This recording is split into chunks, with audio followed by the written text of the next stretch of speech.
Bwana Yesu asifiwe. Amen. Yesu alipe. Amen. Wageni karibuni sana. Tunapenda wageni.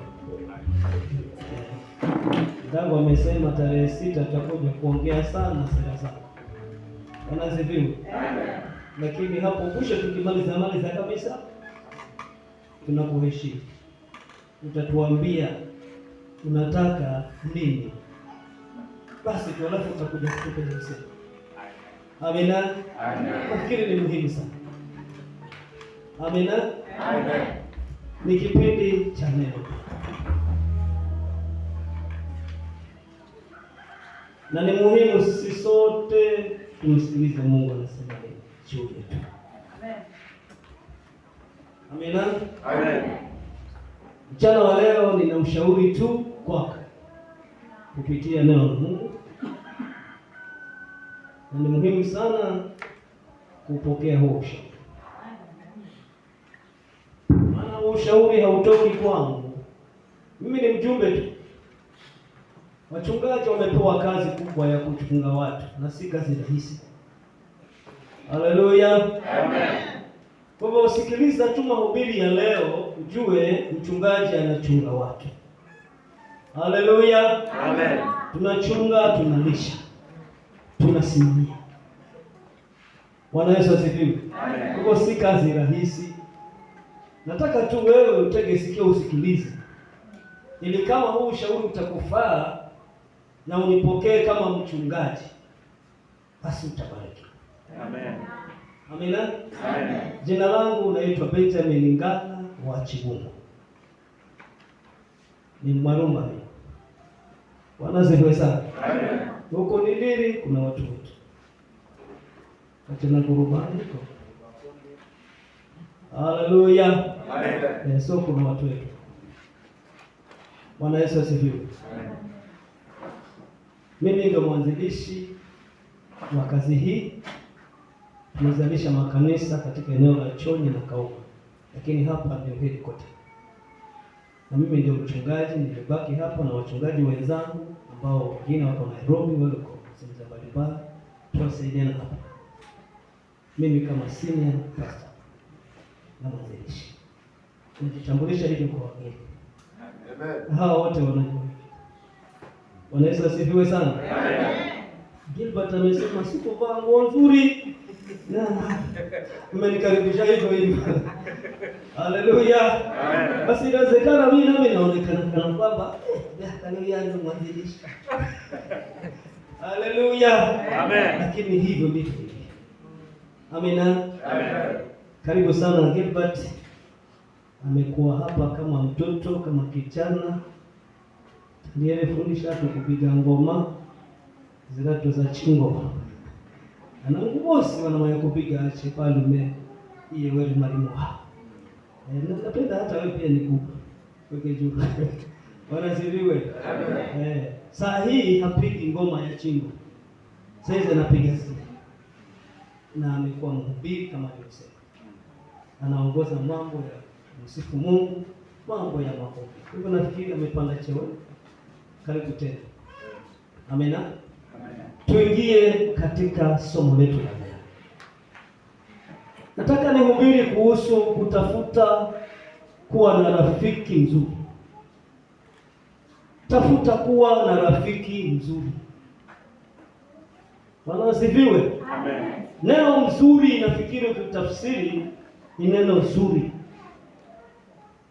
Vinahama uchikala na msena mzo. Vinapendeza na maisha pia yanakuwa sawasawa, hayatakuwa na dosari. Hayatakuwa na visababu vya kulaumiwa kwa sababu wewe unatembea na rafiki mzuri. Bwana Yesu asifiwe. Amen. Kwa mchana wa leo nimesimama na neno la ushauri. Mtu wa Mungu utafute kuwa na rafiki mzuri. Amina. Amen. Na Biblia itatuambia namba ni neno la Mungu. Bwana Yesu asifiwe. Amen. Tutaanza na kitabu cha Mithali 18 fungu la 24.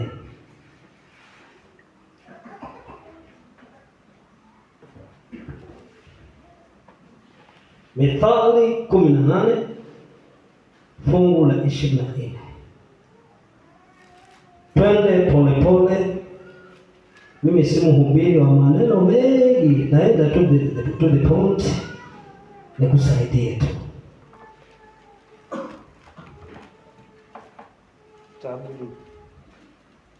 Kitabu Mithali 18 kifungu cha 24. Tasoma.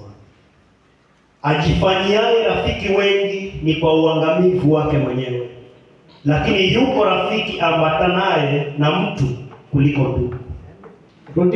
Rudia asikie mtu wa Mungu. Ajifanyiaye rafiki wengi ni kwa uangamivu wake mwenyewe. Natafuta kuangamia tu. Lakini yuko rafiki ambatanaye na mtu kuliko ndugu. Kuna rafiki mmoja tu ambaye ukiambatana naye anakuwa kama ndugu. Tuombe. Tukushukuru Mungu kwa ushauri huu. Ushauri huu una pumzi yako, ni neno ambalo linatoka kwako Mungu, likaandikwa ili tusikie na tufanye maamuzi mazuri. Nibariki neno lako mchana wa leo, ili likawe sababu ya sisi kuishi vizuri dunia hii. Kwa Yesu Kristo Bwana wetu. Amen. Anayejifanyia marafiki wengi anatafuta kuangamia.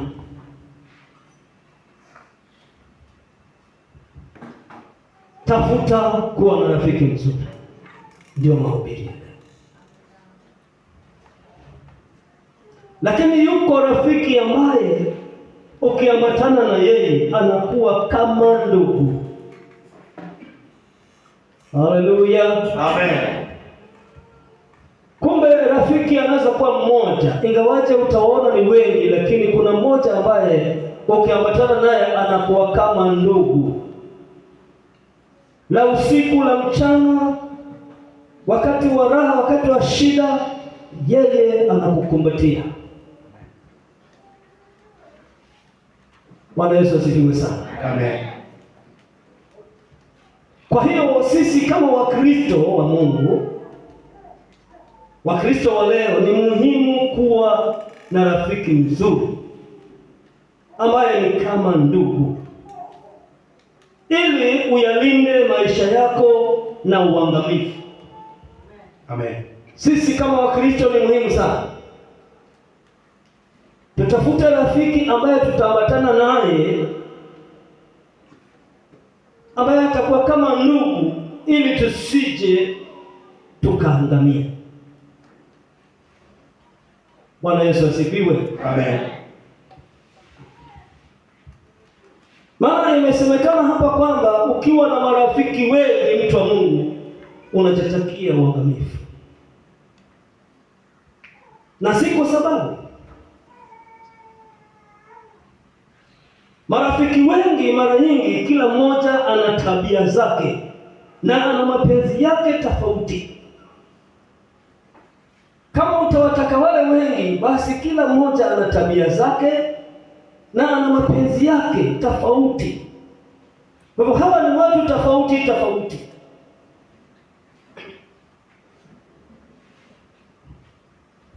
Na hawa wanaweza kupatia ushauri, kila mtu anakupatia ushauri, na hii ni hatari. Kwa sababu wakiwa wengi, kila mtu ana tabia zake na ana mapenzi yake ambayo ni tofauti kabisa. Na hawa wakiwa watakuwa washauri wako, basi ni hatari, maisha yanaweza kuangamia. Unaweza kuishi maisha ambayo si yako, kwa sababu ni wengi na wanashauri wengi na wana tabia zao tofauti na mapenzi tofauti. Ni rafiki lakini hapendi elimu. Ni rafiki lakini anapenda elimu. Ni rafiki lakini hataki kusoma. Rafiki lakini anapenda kusoma. Sasa wakiwa ni wengi hao, na hutamakinika kutafuta mmoja ambaye atakuwa kama ndugu, mara nyingi ule ushauri wao, sababu ya zile tabia tofauti, zitaleta shida kwako. Mchana wa leo nimesimama ili kushauri mtu wa Mungu asijiingize mwenyewe kwenye uangamivu huku anaona, asije akaishi maisha ambayo si yake huku anaona. Ni muhimu kabisa utafuta rafiki ambaye ni mzuri kwako. Amen. Rafiki ambaye anapenda kusoma, anapenda hesabu, anapenda kizungu, kila somo anataka kulijua. Huyo ni rafiki mzuri. Anatafuta kufika mahali huyo. Rafiki ambaye ana nidhamu, rafiki ambaye ana heshima zote. Huyo ni rafiki ambaye anaweza akakusaidia. Amen. Mwenye tabia njema, mwenye tabia nzuri za kuigwa, mtu mwenye maono ya kufika mahali, huyo fanya utafiti uone kama anakufaa. Tafuta kuwa na rafiki nzuri, ambatana na rafiki ambaye huyo ni kama ndugu. Bwana Yesu asifiwe. Jihadhari na marafiki wengi, utapata ushauri tofauti tofauti na mapenzi tofauti tofauti, na hiyo ni hatari kwako. Bwana Yesu asifiwe. Amen. Watu wengi wamekosa mwelekeo, wamekosa misimamo katika maisha yao kwa sababu ya kuwa na marafiki wengi. Watu wengi wamekosa mwelekeo, wamekosa msimamo katika maisha yao kwa sababu ya kuwa na marafiki wengi. Na hii ndio sababu neno la Mungu likaandikwa hapa, ulisikie na ulielewe na upate ushauri sahihi, ili mtu wa Mungu usije ukajiingiza mahali ambapo si pako. Bwana Yesu asifiwe. Amen. Nikasema mtasimama kama mchungaji, na mchungaji anachunga watu, na haitakuwa rahisi. Haleluya. Amen. Bwana Yesu asifiwe.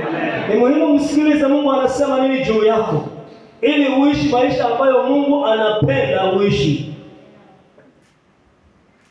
Ni vizuri sana.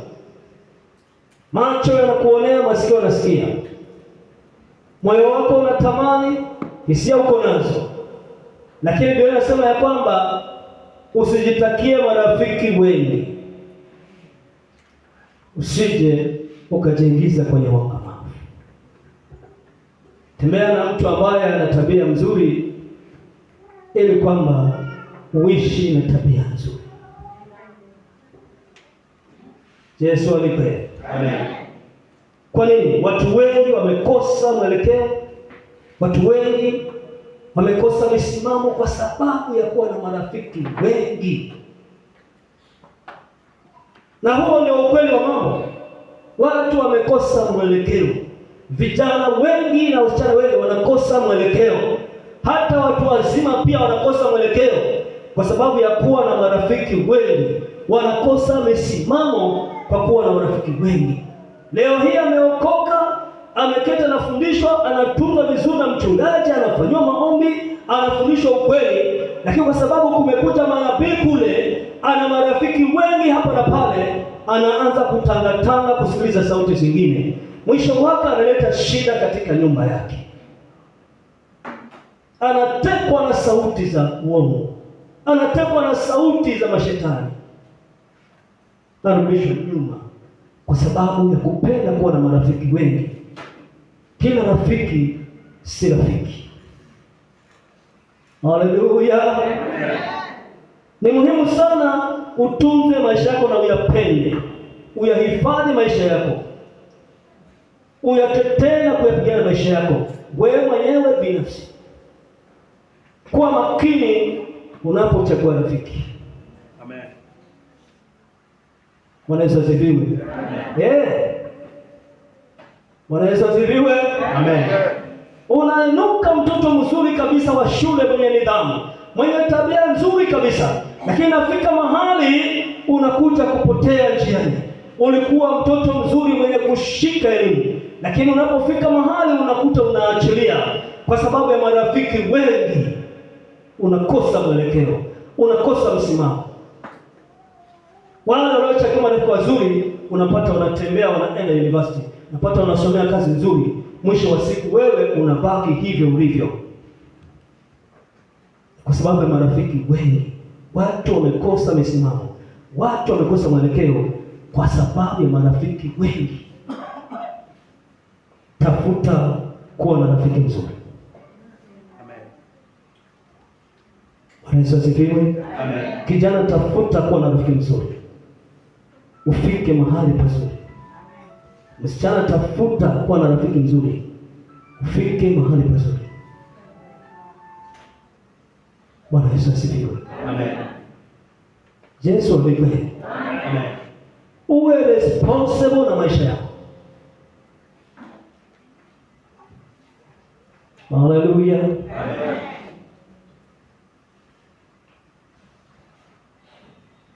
Mithali 22 fungu la 24.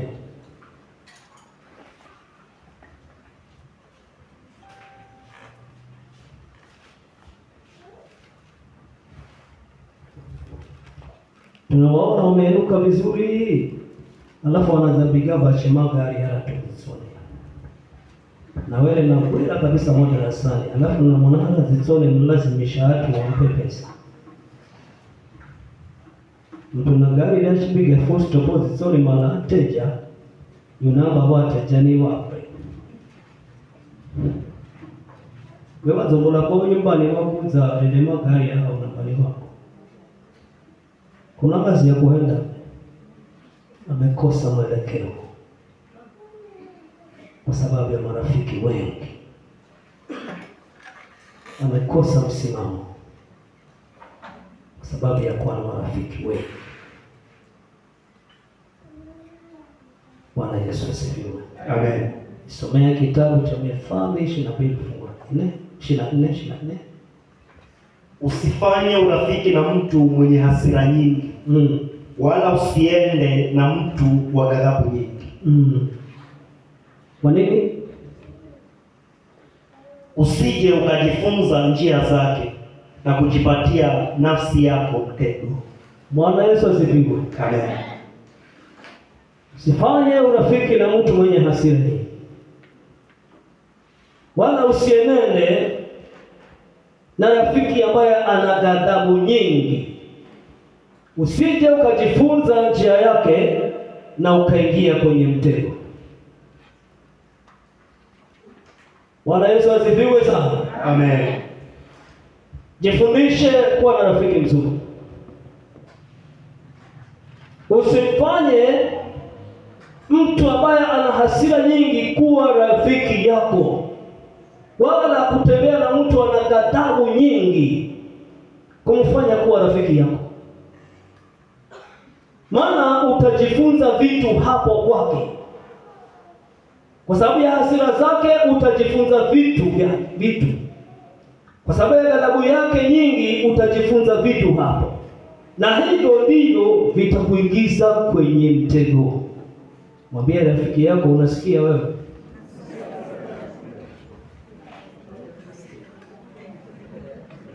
Bwana Yesu asifiwe. Amen. Na kama ni uchungaji, basi nasimama katika hiyo zao kuchunga. Haleluya. Ili mtu awe mtu wa maana, mtu ambaye ataishi vizuri, mtu ambaye atakuwa na akili timamu, mtu ambaye hatachafuliwa maisha yake kwa sababu ya mtu mwenye hasira nyingi. Yawezekana tabia zako zitolewe na ni nzuri kwa sababu unatembea na mtu mwenye hasira nyingi. Ukawa na tabia nzuri, lakini hizo tabia zikamalizwa kwa sababu unatembea na mtu mwenye hasira nyingi, mtu mwenye ghadhabu nyingi. Ukajipata umejifundisha mambo yake na tabia zake na mwenendo wake, mwisho wa siku umeingia kwa mtego. Bwana Yesu asifiwe. Haleluya. Amen. Unawasikira kwa university. Namwezo na mchemuzi.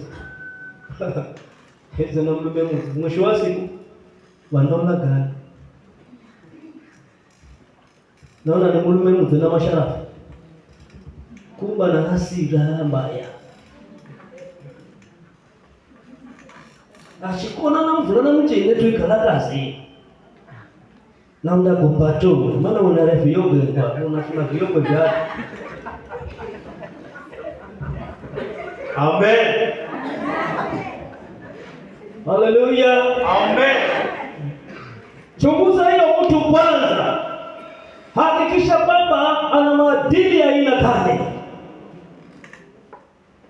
Sio rahisi tu kufanya mtu kuwa rafiki na huku ana hasira nyingi, huku ana ghadhabu nyingi. Ni hatari katika maisha yako.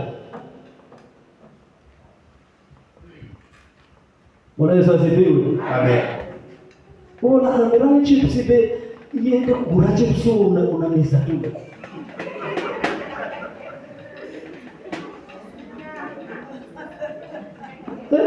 Unapenda soda, basi hizo soda hata zingine unakunywa soda za watu wengine ambao wana hasira. Itafika mahali wewe utajuta, useme bahakara, umeingia kwenye mtego, utafanya nini leo? Bwana Yesu asifiwe. Amen. Kama umeenda kusoma, fuata kusoma tu, tosheka na fedha ulizopewa na baba yako. Amen. Maskini wanasoma huko, matajiri wanasoma huko. Umeenda kule, chukua elimu ndio imekupeleka kule. Huko enda kule kula chips. Haleluya. Amen. Tafuta kuwa na rafiki mzuri, maisha yawe mazuri. Chunguza uone huyu ni mtu wa aina gani. Kaa naye kwa muda uchunguze. Ni mtu wa aina gani? Mtu wa ghadhabu, mtu wa hasira? Je, nitaingia kwa mtego? Sio kujiingiza tu. Bwana Yesu asifiwe. Lakini wanaona wote tunahama mtu mnenana.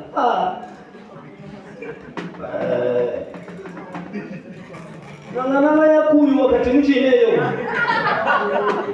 Haleluya. Amen. Ndio mtego wewe. Kumbe yeye mtego ina hasira.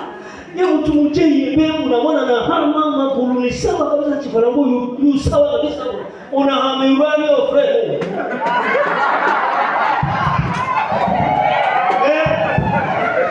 Haleluya. Amen. Kumbe beha na hasira ghadhabu.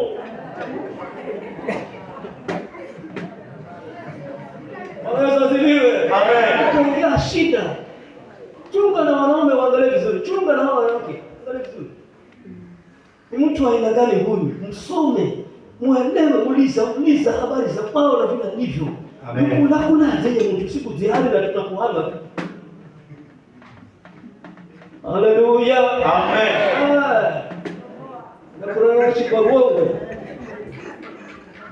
Haleluya. Amen.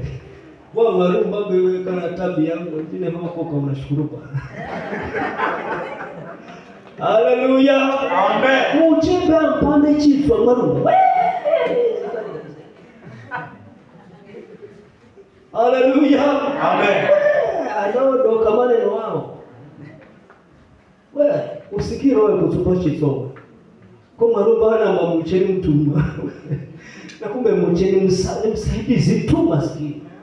Na wanamwona mtumwa. Kila kitu niye, muda niye, kila kitu niye. Enda kale mtumwa mazi uze wogo usikisho yako mazi.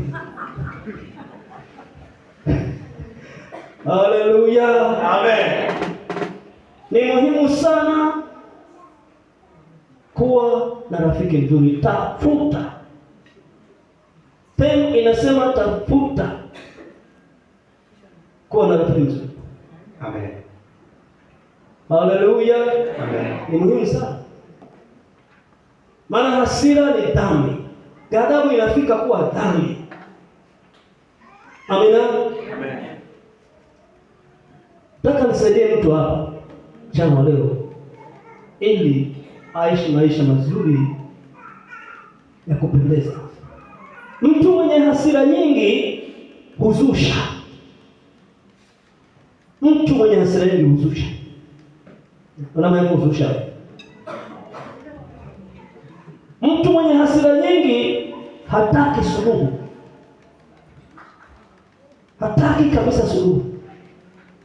Kana kupatana, kana kusameheana, ana hasira, ana ghadhabu, hataki suluhisho kabisa. Hata ukamuita kwa jaji hataki. Sasa kana kweli. Bwana Yesu asifiwe sana. Amen. Kwa hivyo mtu mwenye hasira mjue, yeye huzusha. Mtu mwenye hasira nyingi hataki suluhu. Naye mtu mwenye ghadhabu nyingi huleta hasara zinazoleta majuto na sifa mbaya.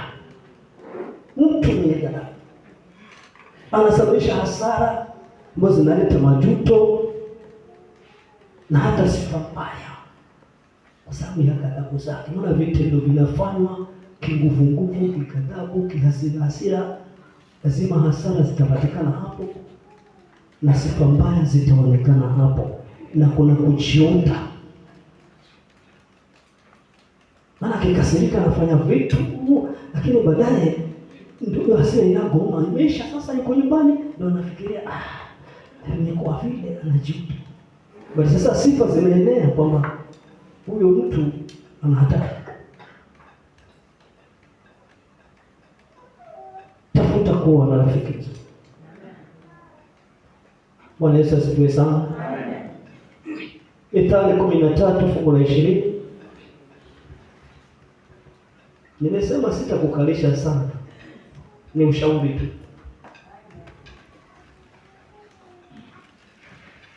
Leo darasani na tuana wanapasi mitihani unamba kwenda. Ubulana sana hiyo wewe. Haleluya. Amen. Baba mwalimu unafundisha, mwalimu nini anafundisha, na mfundishe mzio. Unamba kwenda. Kisha sawa kwa kazi yako. Unautuue.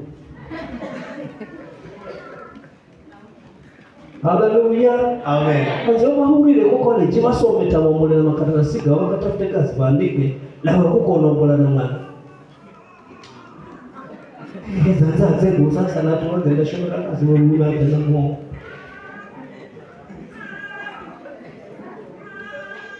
Haleluya. Amen. Kazi yako vile uzimba college ukasomele kazi uwe. Urere makaratasi kazi wandikwe mwalimu, wandikwe daktari, wandikwe nesi. Wewe kuko na kuzungula mdume kuko na tanamana. Hakamwe tena. Ni masenaji. Haleluya. Amen. Tafuta kuwa na rafiki ambaye atakufikisha mahali pazuri. Mtasonga mbele na yeye, mtatengeneza majina yenu mazuri na sifa nzuri na yeye.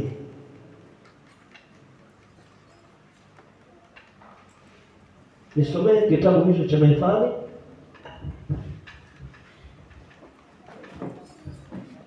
Enenda pamoja na wenye hekima, nawe utakuwa na hekima. Bali rafiki wa wapumbavu ataumia. Amina. Haleluya. Amen. Tafuta kuwa na rafiki mzuri. Nenda pamoja na watu wenye hekima, nawe utapata hekima. Amen. Wanasifiwe. Amen. Lakini kumbe kuna marafiki wapumbavu. Upumbavu si matusi. Ni kwamba huyu mtu anajua ukweli, lakini hafanyi ukweli, anafanya kinyume cha ukweli. Huyo ni mpumbavu. Mtu mjinga yule ambaye hajui kitu kabisa, masikini huyu anaweza kusamehe. Maana kama hicho. Lakini mtu mpumbavu ni mtu ambaye anajua kabisa hili sio la kufanya, lakini analifanya kwa kusudi. Huyu anafanya upumbavu. Sasa amesema ukitembea na rafiki mpumbavu, utaumia. Bwana asifiwe. Amen. Yaani manake utembea na mtu ambaye anajua ukweli lakini hataki kufanya, utaumia. Haleluya. Amen. Kama hujajua upumbavu ni nini, ni kwamba unatembea na mtu ambaye anajua ukweli ndio huu, na huu ndio ubaya, lakini hataki kufanya ukweli, anafanya ambavyo sivyo. Bila shaka anataka kuleta madhara kwa maisha yake. Ndio sababu naomba alili kalihewe na lihe mpumbavu. Sasa kwa nini unajiingiza mahali ambapo unajua kabisa hapa hapafai, lakini wajiingiza? Ndio Mungu anasema wewe ni mpumbavu. Si ukala kama yeye, si mjinga.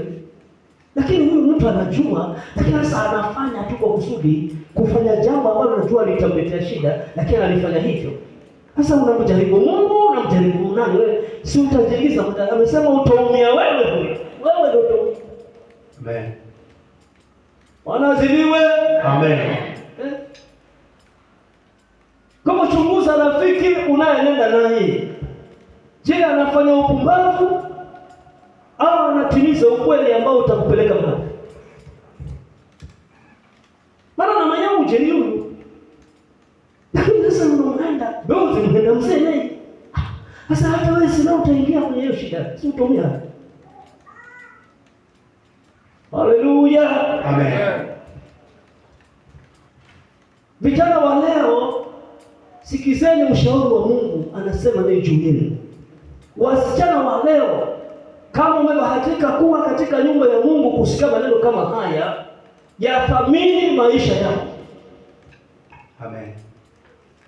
Napotembea enenda na watu wenye hekima, watu ambao watakugawanyia hekima ili uishi maisha mazuri ukijaa hekima. Hutajiuta ukijaa hekima. Tembea na mtu mwenye hekima na utapata hekima. Wachana na rafiki mpumbavu ambaye atakuletea maumivu. Amesema utaumia. Bwana Yesu asifiwe sana. Bwana Yesu asifiwe. Amen. Naongea na mtu hapa. Yesu alipe. Mama, kama unajipenda na unapenda nyumba yako na unapenda maisha mazuri, wachana na marafiki wabaya. Tafuta kuwa na rafiki mzuri. Haleluya. Amen. Maana hata unapomkaribisha nyumbani huyo, watoto watakuwa na furaha kwa sababu wanamshauri vizuri. Hata kuuliza swali watajibu vizuri. Lakini unaleta rafiki ambaye ni mwenye hasira nyingi. Tamzikopesha na mnazamia na Mungu kwa nyumba uzikaribisha. Siku za leo hauna ile mbele za hao. Na kwa sababu ana hasira na ghadhabu, mnaaminiana hao mbele zao. Unasifiwe. Kisha sifa zitakuaje? Mama kuokoka wamesumbuana na wamesumbuana. Mama aliokoka kitambo yule mama, lakini sasa angalia wamewapigana leo, wapigana wamenyana wafuana nyele. Unasifiwe. Amen. Mama, tafuta kuwa na rafiki mzuri. Unasifiwe. Amen. Manabii wa siku hizi ni waongo. Unaweza kuacha njia yako kwa sababu ya hao manabii. Wanasifiwe. Amen. Watu wanaabudu ndoto siku hizi, ndoto ndo zinaabudu. Sasa vinabu silo hela. Wanasifiwe. Amen. Nimesimama mchana wa leo kwa urahisi kabisa nikuletee ujumbe huu ambao utakusaidia. Amen. Na rafiki mzuri zaidi ni Yesu Kristo. Amen. Rafiki yako mzuri zaidi ni Yesu Kristo. Amina. Amen. Ukiwa dunia hii, tafuta kuwa na rafiki mzuri, mtembee naye. Wanazidiwe. Amen. Uishi vizuri, uwe na sifa nzuri na ufike mahali pazuri. Maana Mungu anataka kulete mahali pazuri, lakini wewe una kazi ya kufanya pia. Ya kwamba uwe na utaratibu katika maisha yako, si kuchukulia marafiki ambao unajua ni wengi na kila mtu ana tabia zake na mapenzi yake, upate ushauri tofauti, mwisho wake uangamie. upoteze kila kitu. Si vizuri wale marafiki wenye mahasira na ghadhabu, mwisho wa siku wanakuambukiza, unaingia katika mitego. Ishi ukijua kwamba wewe ni mtu wa maana sana, na ni muhimu kabisa uishi katika utaratibu mzuri ili ubarikiwe na ufanikiwe. Na rafiki mzuri zaidi na kuonyesha Yesu. Haleluya. Amen. Yohana 10:9-11. Haraka. Yohana 10:9-11.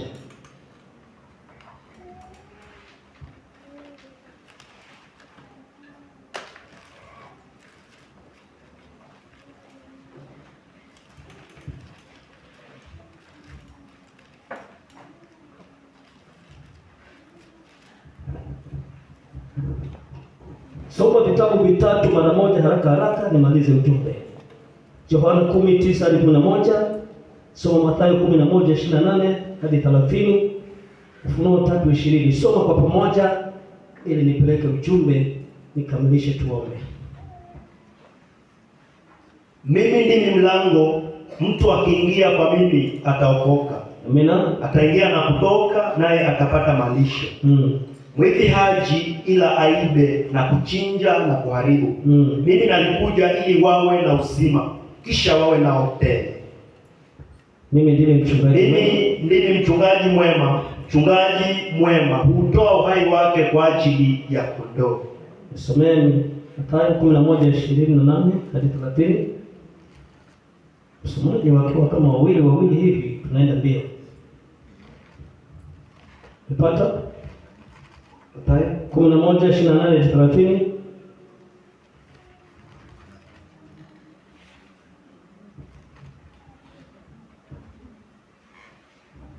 Maana Yohana alikuja, Mathayo 11:28-30. Mathayo. Njoni kwangu ninyi nyote msumbukao na wenye kulemewa na mizigo, nami nitawapumzisha. Jitieni nira yangu, mjifunze kwangu, kwa kuwa mimi ni mpole na mnyenyekevu wa moyo, nami mtapata raha nafsini mwenu. Ufunuo 3:20. Tazama, nasimama mlangoni nabisha. Mtu akiisikia sauti yangu na kuufungua mlango, nitaingia kwake, nami nitakula pamoja naye na yeye pamoja nami. Bwana Yesu asifiwe sana. Amen. Rafiki mzuri zaidi ni Yesu Kristo, mwana Mungu maishani mwako. Akasema mimi ndimi mlango wa kondoo, na kondoo ni mtu. Akatafsiri kabisa, mimi ndimi mlango wa kondoo na mtu ndiye kondoo. Akiingia kwangu mimi, huyo mtu ataokoka, huyo mtu atakuwa salama, atakuwa amejisalimisha mahali pasawa, na huyo mtu atakuwa sasa ni kondoo ambaye mimi namsimamia. Atapata malisho yake, atakuwa na uhuru wa kuingia na kutoka hapa na pale, kisha atapata huduma, atapata malisho yake. Mwivi kazi yake ni kuharibu au na kuchinja, lakini Yesu nimekuja ili watu wa Mungu wapate huduma ya uzima, na ninapeana maisha yangu kwa ajili ya hao kondoo. Rafiki mzuri zaidi ni Yesu Kristo mwana Mungu. Amen. Ambaye anaweza kuyahifadhi maisha yako, akayabeba maisha yako, na ukabarikiwa kuingia na kutoka mtu Mungu. Yule adui hatakuwa na nafasi kabisa. Yule rafiki mbaya wa dunia hii ambaye anaharibu maisha ya watu, huyo atakuwa kando. Ni muhimu sana huyo rafiki mbaya umjulie. Hafai kutembea na wewe, hafai kuishi na wewe. Yesu mwana Mungu pekee amekuja ahudumie kondoo wa Mungu, na ni wewe. Bwana Yesu asifiwe. Amen. Ni muhimu sana, ninakusaidia unapoishi duniani, marafiki wako ambao ni binadamu wenzako ujichunge na. Lakini cha muhimu hapa, kuna rafiki aliyekuja kutoka mbinguni ambaye ni Yesu Kristo. Ana haja ya kuhifadhi maisha yako. Yeye yuko tayari kukupa malisho yako. Wewe mtu yuko tayari kuyahudumia maisha yako. Yule adui anayeharibu amekuja ili amalizane naye. na amepeana maisha yake kwa ajili yako. Ni muhimu kabisa ufanye chaguo na ujipatie rafiki mzuri. Amen. Kuwa na rafiki yako mzuri duniani awe kama ndugu. Yesu mwanangu amekuja kwa ajili ya maisha yako, aifanye kazi kuijua. Andiko la Biblia likasema tumeishi dunia hii tunabeba mizigo, tunasumbuka sana. Lakini Yesu amekuja anakualika kwamba kama utakuja kwake, yeye ana mamlaka mbinguni na duniani. Ana uwezo kabisa wa kukupumzisha na hizo shida. Kazi yako utakaofanya wewe ni uwe mwanafunzi wake, ujifundishe tu na utapata maisha ya furaha. Huyo ni rafiki mzuri zaidi, ninakualika. Na kama umemkubali, umempokea, kama umejitegemeza katika maisha yake, basi wewe utaishi maisha haya ambayo Mungu amekutumikia. Yuko tayari akupumzishe, yuko tayari akufundishe ili wewe uishi maisha ya raha. Huyu ni rafiki mzuri. Na kama uko hapa, Yesu mwana Mungu amekuwa rafiki yako, kipenzi chako. Mungu akubariki sana. Amen. Umepata rafiki mzuri zaidi, atakaye kusimamia malisho yako, atakaye pambana na adui yule ambaye ni rafiki mbaya, mwenye kumaliza maisha ya watu. Anajiita mchungaji mwema. Kama uko hapa na umemfanya kuwa rafiki yako, Mungu akubariki sana. Amen. Yeye ni rafiki mzuri ambaye anaweza kusimamia ile mizigo yote na ule usumbufu wote wa kimaisha. Yuko pale kama rafiki akupumzishe. Ni wewe ukubali kuwa rafiki yake, ujifundishe kwake usiku na mchana, upate raha. Na kama umefanya hivyo, Mungu akubariki. Ufunuo inasema mwana wa Mungu anabisha mlango, na si mlango wa nyumba, mlango wa moyo wako. Atakapobisha, utakapofungua moyo na akipata nafasi kuingia tu, basi atakula na wewe, yeye pamoja na wewe. Amen. Bwana asifiwe. Huyu ni rafiki mzuri ambao unaweza kuenjoy maisha, maana atakula pamoja na wewe. Amen. Haendi bali amekuwa kama ndugu. Umeambiwa rafiki unayetembea naye ni yule ambaye anaambatana nawe kama ndugu. Bwana asifiwe. Yesu anakuwa kama ndugu, ukimkaribisha maishani mwako, utakula pamoja na yeye pamoja na wewe. Na hiyo ni hakikisho, walioingia kwa Yesu wana ushuhuda. Amina. Na kama umefanya hivyo, Mungu akubariki. Amen. Na kama bado hujafanya, basi nimesimama nikusaidia na kushauri kwamba rafiki yako wa dunia hii ambaye ni mwanadamu mwenzako, tafuta rafiki mzuri. Na rafiki ambaye ni mzuri zaidi, ambaye ni wa kuambatana na yeye ili upate hekima, ili usiangamie, ili kwa mambo yasiharibike, ukajifunza ukaingia kwenye mitego. Huyu rafiki ni mzuri sana. Na kualika, kama bado kumpokea, mkubali yeye. Na hapa chini ya jua, tafuta kuwa na rafiki mzuri. Amen. Na Mungu akubariki. Amen. Tusimame.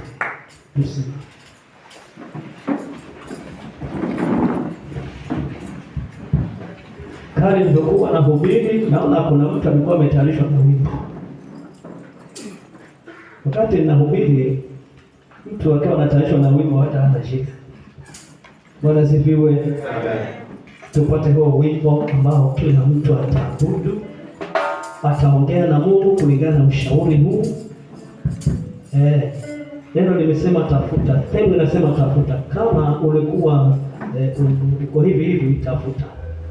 Na kama ulikuwa unaingia mahali fulani kwa marafiki wengi, hapo sasa tengeneza mambo yawe sawa.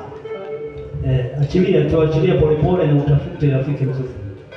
Kama ulikuwa unashikana marafiki wenye hasira, wenye ghadhabu, achilia tu polepole na utafute rafiki mzuri. mwisho wa siku rafiki yako mzuri Yesu Kristo. Mwabudu Bwana, mwambie Mungu kama ulikuwa na marafiki wengi, mwambie Bwana, sasa naomba unipatie rafiki mzuri mmoja tu kwa kafara.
Naomba ni rafiki pale ulipo, nyosha mkono wa kuume tuombe na wewe.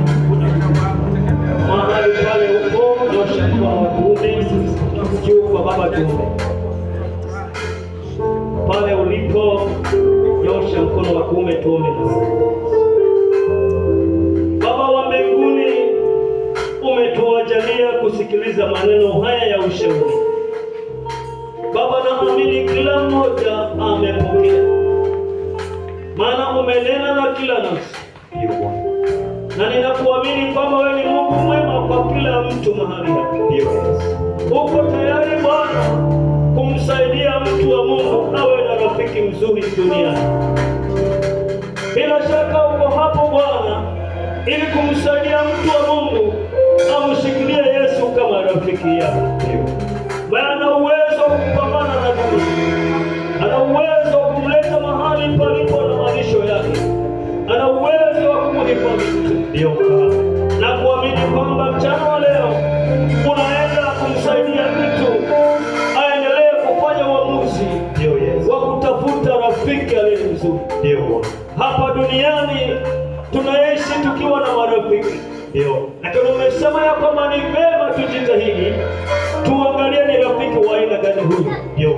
Awe ni mzuri, asiwe na hasira na ghadhabu nyingi, asiwe ni mtu ambaye Mungu anaweza kutufanya tuangamie au tuingie katika mitego. Jehova, tunakuamini kwamba mchana wa leo umenena nasi, tusaidie kufanya uamuzi. Na ikiwa tulikuwa na marafiki wengi, umetuambia kwa uwazi, umetuambia kwa unyenyekevu, umetuambia kwa upole. Tusaidie kwamba tufanye uamuzi, tuwe na rafiki ambaye tutaambatana naye kama ndugu, ili tuweze kuishi maisha ya ufanisi, maisha ya kuheshimika na adabu. Asante Mungu wetu, ndani ya yote ni yule rafiki mwema mzuri aliyetoa maisha yake kwa ajili yetu, ni Yesu. Saidia mtu wa Mungu kufanya uamuzi. Kila aliyefanya uamuzi, Mungu namwombea kwamba aendelee kuhifadhiwa, aendelee kuwa kondoo katika zizi la Mungu, kupata malisho yake, kupata ufanisi wake, kuelekezwa ni mwana wa Mungu na kusimamiwa vema, ili aishi maisha ya heshima duniani, mwisho wa siku mbinguni akafurahia uzima wa milele. Asante Baba yangu, na nibarikisha neno hili maishani mwa watu wa Mungu. Bwana, likazee 160, 100, nitengeneze nikawa ushuhuda kwa watu wa Mungu, kuanzia mdogo mpaka mkubwa. Neno hili likazee matunda yapasayo toba. Yarudishe sifa kwako mbinguni uliko.